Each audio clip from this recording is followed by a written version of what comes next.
주일에 우리에게 주신 하나님의 말씀은 로마서 14장 13절에서부터 23절까지의 말씀입니다.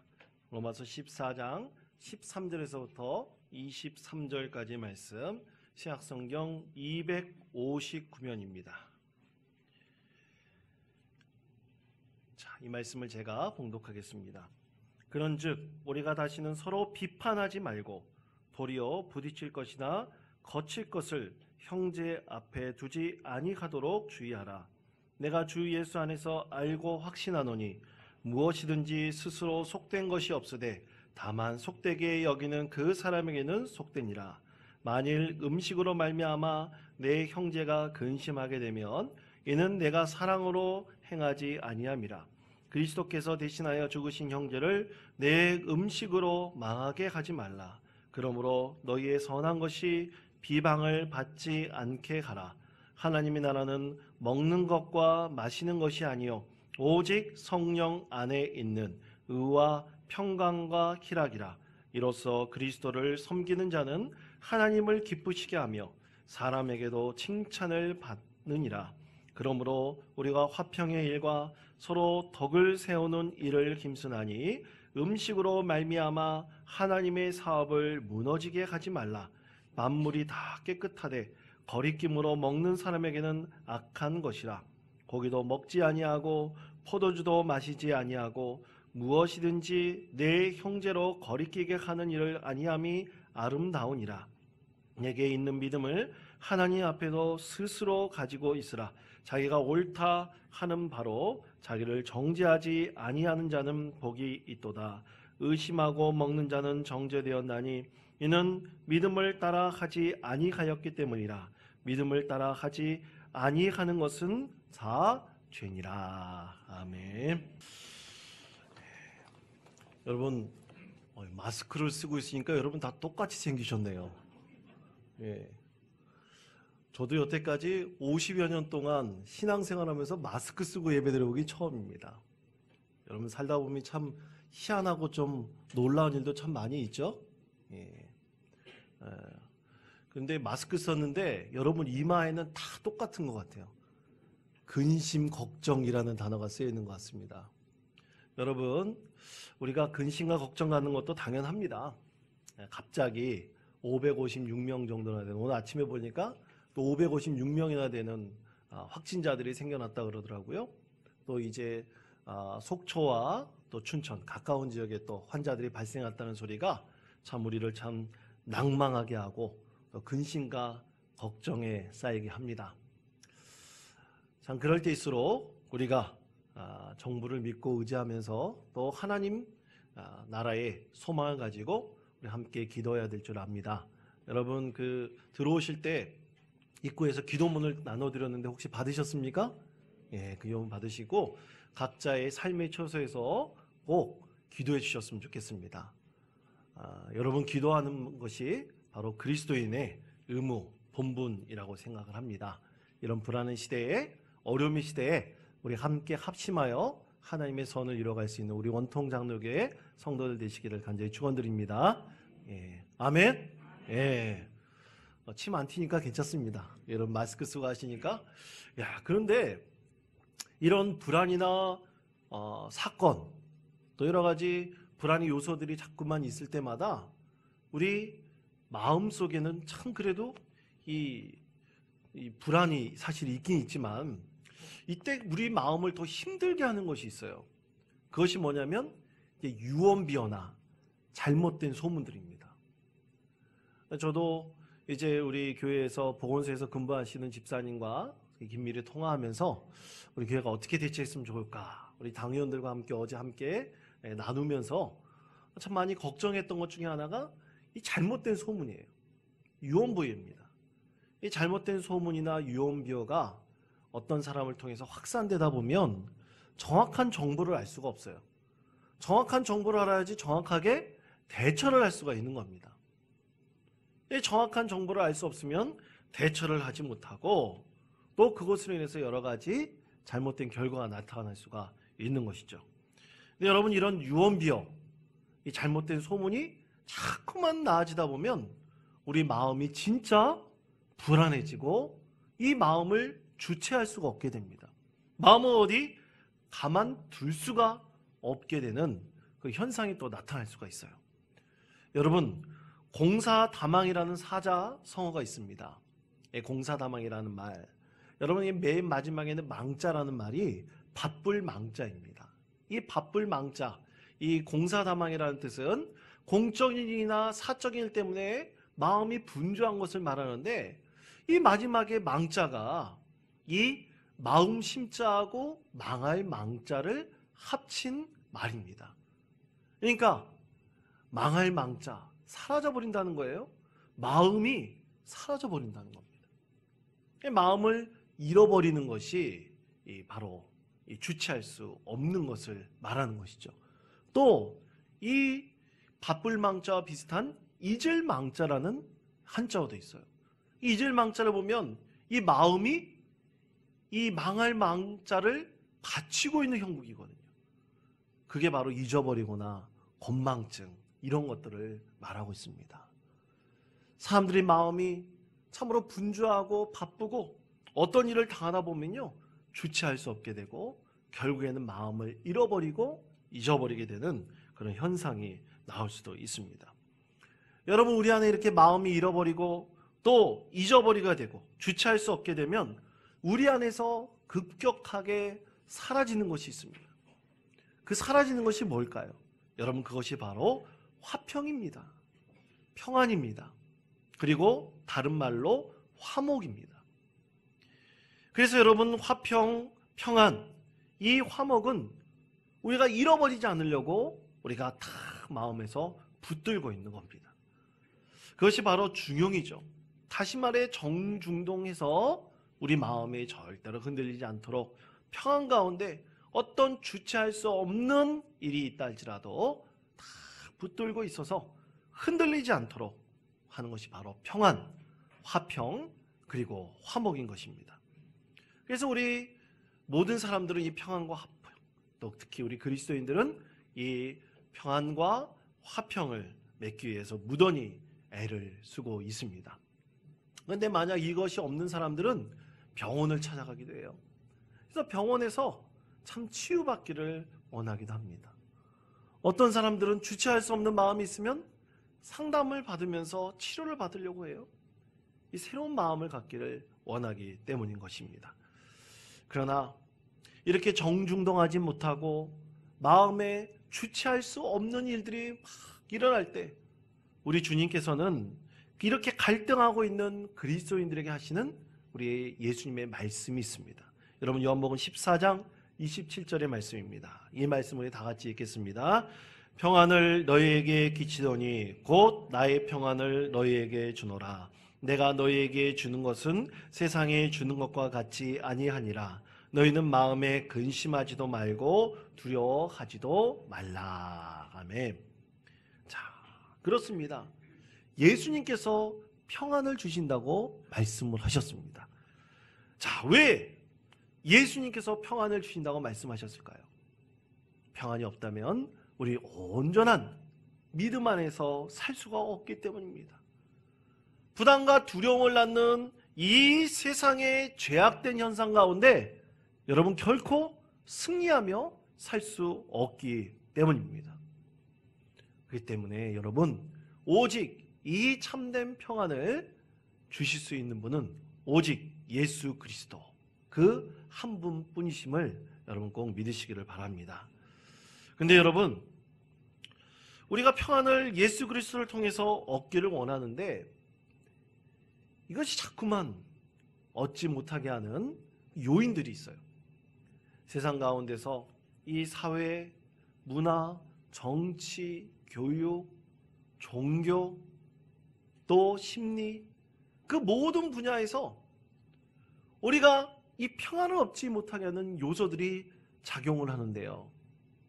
여러분, 오늘 성경 말씀은 이 사람들과의 관계에 있어서 그런 요인이 작용한다고 말씀을 하고 있습니다. 그래서 사람들 가운데 이 관계를 제대로 이루지 못하는 이 사람들 간의 불화 때문에 그것이 요인이 되어서 우리가 신앙생활하는 데 있어서 평안을 얻지 못하고 화평과 화목을 이루지 못하는 것에 대해서 오늘 말씀하고 있습니다. 여러분, 오늘 성경 말씀에 보면 바울 사도가 로마에 있는 교회에 보낸 편지의 한 내용에 아주 중요한 사건이 일어났다고 말씀하고 있어요. 이제 예루살렘 교회에서 복음이 다 증거되어 많은 지역으로 그리스도인들이 흩어져서 복음을 증거를 했습니다. 그래서 각 지역마다가 교회가 생겨났어요. 로마에도 교회가 생겨났습니다. 로마에 교회가 생겨나서 많은 성도들이 모여서 성경을 공부하고 또 하나님 말씀을 듣고 예배하다 보니까 이 폭발적으로 성장을 했어요. 폭발적으로 성장하다 보니까 많은 사람들이 모이기 시작을 했습니다. 근데 많은 사람들이 모이기 시작해서 보니까 이 주로 성도들 이루는 한 부류의 사람들이 있고 또 다른 부류의 사람들이 있는 거예요. 한 부류의 사람들은 애초부터 유대인으로서 믿음의 사람이 된 유대 그리스도인들이 있고요. 그리고 유대 그리스도인들 아닌 비유대 그리스도인들이 이 교회 안에서 많은 무리들을 차지하게 된 것입니다. 그런데 이렇게 성도들이 모이다 보니까 참 좋은 일들이 있으면 좋은데 이 성도들 사이에서 이 화평을 깨는 일들이 종종 일어나게 된 것입니다. 여러분, 우리도 믿음 생활하다 보면 성도들 간에 서로 불화가 일어나지 않습니까? 여러분, 마음이 이 불화가 일어나면 마음이 어떻습니까? 마음에 상처를 입어요. 그래서 그 상처를 입어서 급기야는 정든 이 마음의 고향과 같은 교회를 떠나는 그런 성도들도 있습니다. 여러분, 그렇게 됐을 때 이 목회자는 참 마음이 괴롭습니다. 하나님 앞에 참 부끄러운 마음을 갖습니다. 왜냐하면 꼭 그렇게 된 것이 제 잘못처럼 여겨지기도 하기 때문입니다.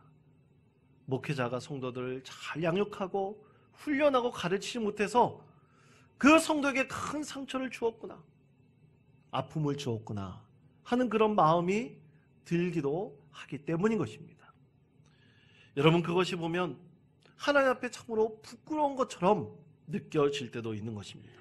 이렇게 로마 교회에도 불화가 일어났어요. 로마 교회 성도들이 많아지다 보니까 딱 두 파로 갈라졌다 그랬죠. 그런데 이제 유대 그리스도인들이 이 명절 기간, 특별한 어떤 그 명절 기간이 되면 이 사람들은 항상 금하는 것이 있었어요. 포도주를 금하고 고기를 금하였습니다. 여러분, 이번 주 수요일이 제의 수요일입니다. 이 제의 수요일을 통해서 우리 예수님께서 죽으시고 부활하신 이 부활절을 준비하고 기리는 사순절이 시작이 됩니다. 그래서 이제 돌아온 주일 3월 1일은 사순절 첫째 주일이 됩니다. 그런데 이제 사순절 기간에 우리 성도들 중에서 나는 좀 경건하게 신앙생활을 해야 되겠다, 그래서 특별히 새벽 기도회를 정해놓아서 그 기간에 오시는 분들도 있고, 또 예배에 더 집중하고 말씀에 더 집중하시는 분들도 있고요. 또 어떤 분들은 이 사순절 기간 동안에 금식을 하는 분들도 있어요. 너무나 길다 또 생각하면 또 이 마지막 종료주의로 시작되는 이 고난 주간에만 또 이 금식을 하시는 분들이 있습니다. 여러분, 우리 교회도 한번 이 고난 주간에 한번 금식을 선포하고 우리 성도들 한번 금식을 한번 해볼까요? 마스크를 써가지고 여러분 표정을 볼 수 없는데, 여하튼 자기 나름대로 신앙생활하는 그런 성도들이 있습니다. 이처럼 로마 교회의 유대 그리스도인들이 이 특별한 기간에 고기를 먹지 않고 포도주를 스스로 금하면서 참 몸과 마음과 영혼이 정결해지기를 간절히 원하고 그렇게 신앙생활을 했어요. 그런데 그렇게 경건한 시간을 보는데, 여러분, 예수님께서 어떤 특별한 기간에 고기를 먹지 말라 그런 얘기 하셨을까요? 안 하셨을까요? 안 하셨습니다. 별 말씀 안 하셨어요. 그런데 이제 유대 그리스도인들 그렇게 신앙생활을 한다고 하지만 이 비유대 그리스도인들, 이제 헬라인들이냐 다른 지역에서 살다가 예수 믿는 사람들이 된 사람들이 보니까, 아니, 예수님께서 그렇게 가르친 적도 없는데 저 유대 그리스도인들은 왜 포도주를 안 먹고 고기를 안 먹지? 예수님의 가르침에 전혀 어긋남이 없는데 왜 저들은 저렇게 자기 나름대로 하는 거야? 아, 저 사람들은 고리타분한 사람들이야. 과거 옛날 그대로만 지켜나가는 사람들이야. 저 사람들이 문제야. 그러면서 이 비유대 그리스도인들이 유대 그리스도인들을 비난했던 것입니다. 여러분, 이런 얘기를 들었을 때 이 유대 그리스도인들이 어떤 마음이 들었을까요? 여러분, 어떤 사람이 옳은 말을 만약 했다 그랬을 때 여러분은 그 마음에 맞아, 그 말이 맞는 말이야 그러면서 쉽게 받아들입니까? 그렇지 않아요. 그 말을 처음에 들었을 때 당황했습니다. 너무나 당황해서 우리가 잘못된 것인가? 당황한 마음이 들었어요. 그런데 급기야 그것이 나중에 저 비유대 그리스도인들을 향한 분노로 바뀌어버렸습니다. 그럴 때 그들이 말하는 모든 것들이 옳고 그름은 아무것도 중요하지 않아요. 감정적으로 대립해버리고 말았습니다. 결국 성도들 사이에 이 먹는 문제 가지고 별것 아닌 문제 가지고 불화가 일어나게 된 것입니다. 그런데 여러분, 무엇이 옳고 그른 것입니까? 유대 그리스도인들의 경건한 행동이 잘못된 것인가요? 아니면 그것에 대해서 지적한 비유대 그리스도인들이 잘못된 것인가요? 뭐가 옳고 그른 것입니까? 유기성 목사님이 쓰신 책에 보니까 이런 이야기가 나옵니다. 목사님이 지금 섬기는 교회 말고 이전에 섬기는 교회에서 있었던 일입니다. 목사님 부임하자마자 어떤 집사님이 오셔서 목사님, 우리 교회는 이런 것이 문제입니다. 목사님 이런 것을 고쳐야 됩니다. 그러면서 얘기를 했답니다. 그러면서 목사님, 저에게 기회를 주시면 제가 성도들 앞에 가서 얘기를 하겠습니다. 재직회나 이럴 때 저에게 기회를 주십시오. 제가 목사님은 딱 보니까 유해 보이니까 말을 못할 것 같으니 제가 얘기하겠습니다. 목사님이 와가지고 그렇게 얘기를 했대요. 그때 여기서 목사님이 말했습니다.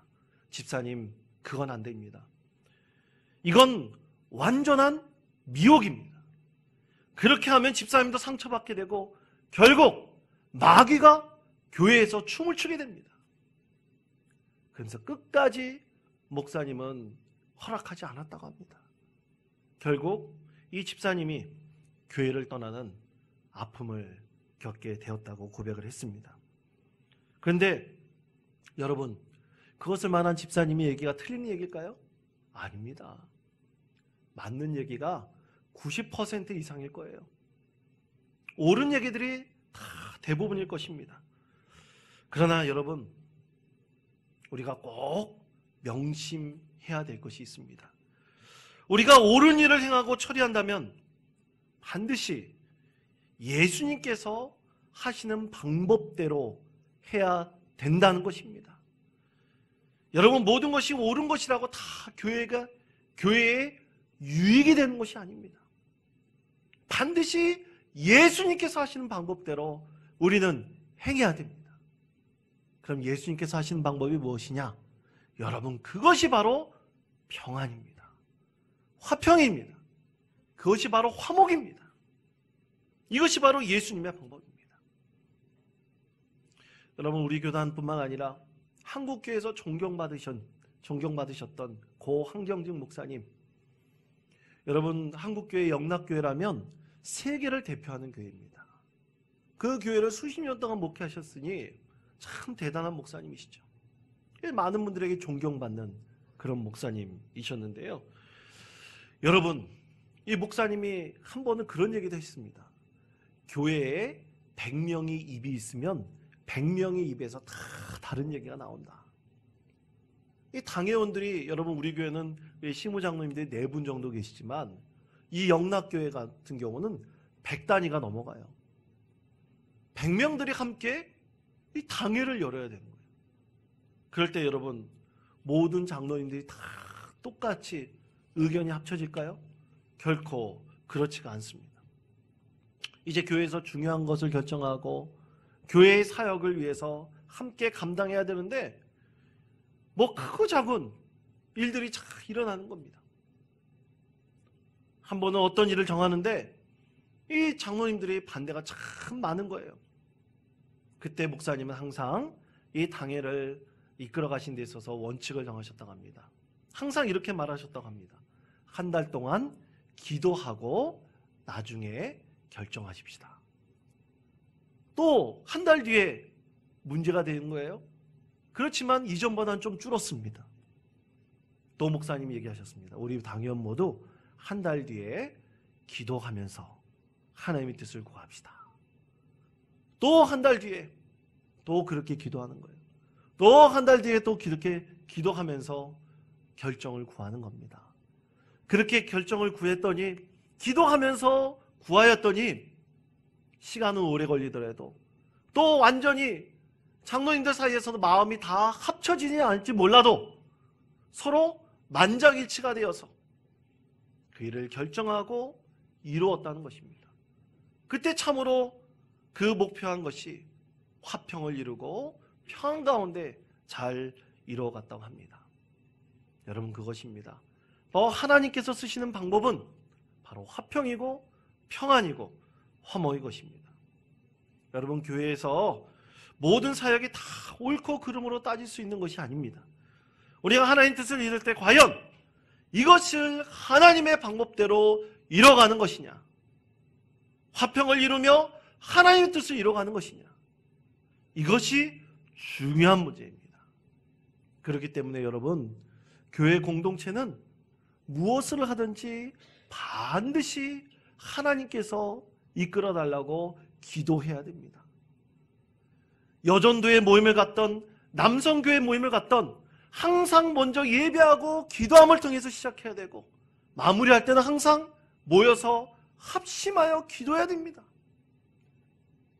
그럴 때 하나님께서 우리 가운데 진정한 화평을 이루시고 평안을 이루신다는 사실을 우리가 꼭 명심해야 될 것입니다. 자, 사랑하는 성도 여러분, 그렇다면 하나님께서는 이 화평, 평안을 이루기 위해서 어떻게 하나님 뜻을 세워야 될까요? 우리가 이 성령의 열매인 화평을 어떻게 이루어 나갈 수 있을까요? 오늘 성경에서는 이 사람들 간의 관계에 있어서, 성도들 관계에 있어서 화평을 이루기 위해서 몇 가지로 말씀하고 계십니다. 그 중에 첫 번째는 바로 덕을 세우는 것입니다. 여러분, 로마서 14장 19절에서부터 20절까지의 말씀, 우리 다 같이 한 목소리로 봉독하겠습니다. 그러므로 우리가 화평의 일과 서로 덕을 세우는 일을 힘쓰나니 음식으로 말미암아 하나님의 사업을 무너지게 하지 말라. 거리낌으로 먹는 사람에게는 악한 것이라. 아멘. 자, 여러분, 화평하는 일이 곧 덕을 세우는 일이다 말씀하고 있습니다.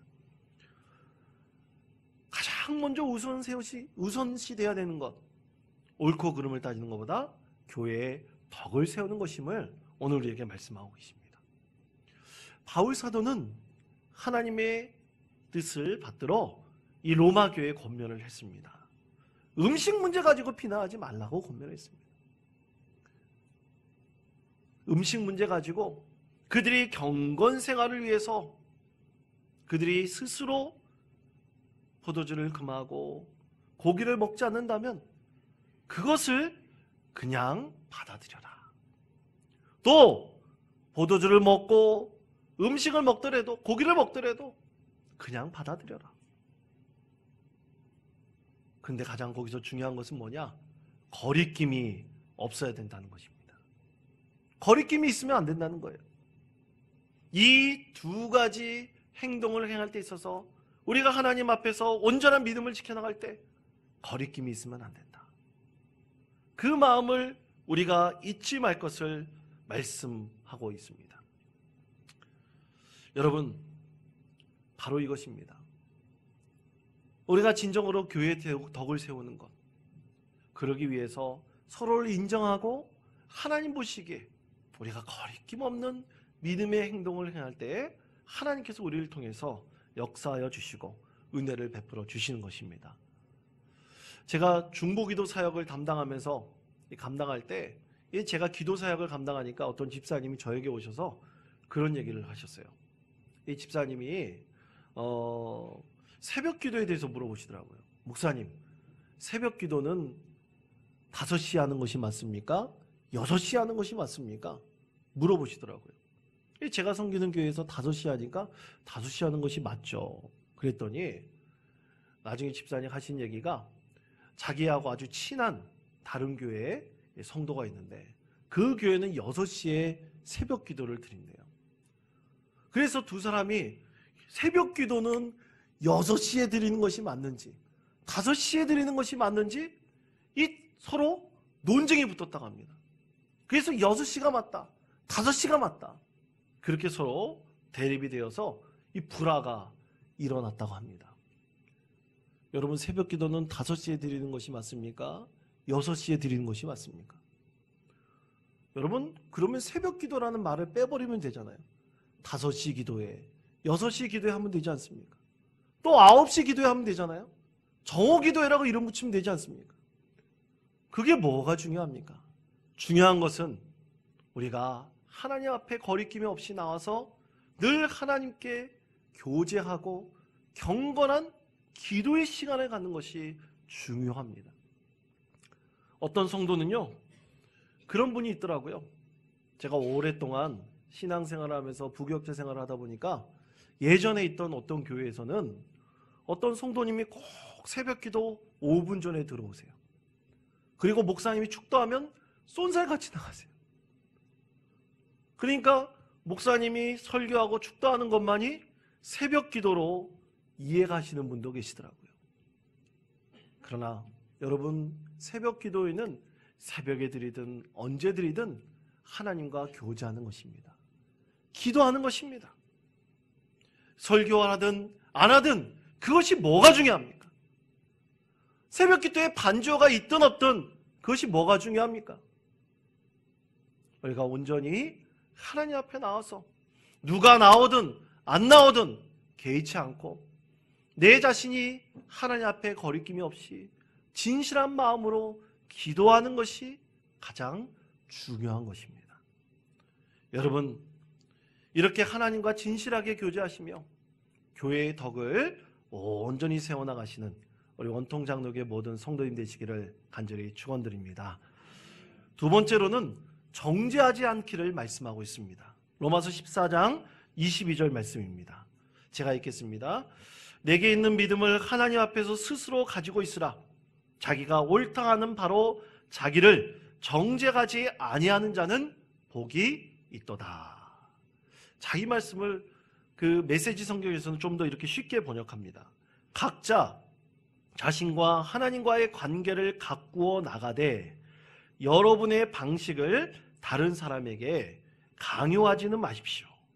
만일 여러분의 행위와 신념이 일치한다면 여러분은 행복한 사람입니다. 다시 말해, 자기 신앙적인 행위를 다른 사람에게 강요하지 말라는 거예요. 명절 기간에 꼭 음식을 먹어도 상관없고 안 먹어도 상관없는 거예요. 어떤 것이 옳은 것이 아닙니다. 그러나 그것이 구시대적이다. 잘못된 가르침을 따르는 것이다. 너희들은 경건하지 않다. 말할 필요도 없다는 거예요. 그냥 우리 스스로 하나님 앞에 경건 생활을 이룰 때 반드시 중요한 것, 나의 믿음과 행동이 일치해야 된다는 거예요. 내가 정말 이것을 이루어가는 것이 하나님 앞에 중요하다면 형제에 대해서, 자매에 대해서 정죄하지 말라. 그것이 바로 하나님의 뜻입니다. 그래서 성도들과의 관계에 있어서 화평을 이루라고 하나님께서 말씀하십니다. 고린도후서 5장 20절은 우리에게 이렇게 말씀하십니다. 우리 이 말씀을 다 같이 화면에 있는 말씀을 한 목소리로 봉독하겠습니다.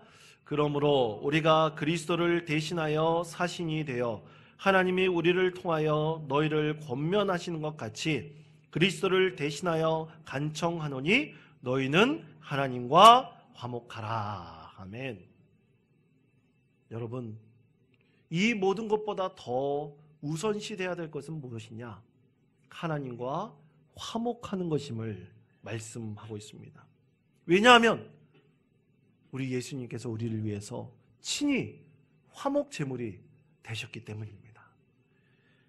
내가 먼저 하나님 앞에 온전한 믿음의 사람으로, 경건의 사람으로 사는 것이 진정한 하나님과의 화목이고 화평입니다. 그 가운데서 하나님께서 우리 가운데 진정한 평안을 더하여 주신다고 오늘 우리에게 말씀하고 계십니다. 그러므로 여러분 꼭 기억하십시오. 먼저 하나님과 화평을 이루십시오. 화목하십시오. 그리고 형제 자매에 대해서 정죄하지 마십시오. 나의 신앙을 강요하지 마십시오. 그래서 우리가 꼭 잃지 말아야 될 것, 우리 스스로 하나님 앞에서 경건하여 온전한 화목을 이루는 것입니다. 또 마지막 세 번째로 믿음을 따라 행하는 것입니다. 여러분 로마서 14장 23절 말씀을 보십시오. 의심하고 먹는 자는 정죄되었나니 이는 믿음을 따라 하지 아니하였기 때문이다. 믿음을 따라 하지 아니하는 것은 다 죄니라. 자, 이 말씀은요, 과연 내가 하는 것이 맞는 것일까? 내가 하는 것이 하나님 앞에 온전한 것일까? 과연 하나님께서 이것을 통해서 기뻐하실까? 의심의 마음이 자꾸만 드는 거예요. 자기 확신을 갖지 않고 형제를 비난하는 것입니다. 자기 확신을 갖지 않고 자기를 자랑하는 거예요. 그러므로 오늘 주님께서는 말씀하십니다.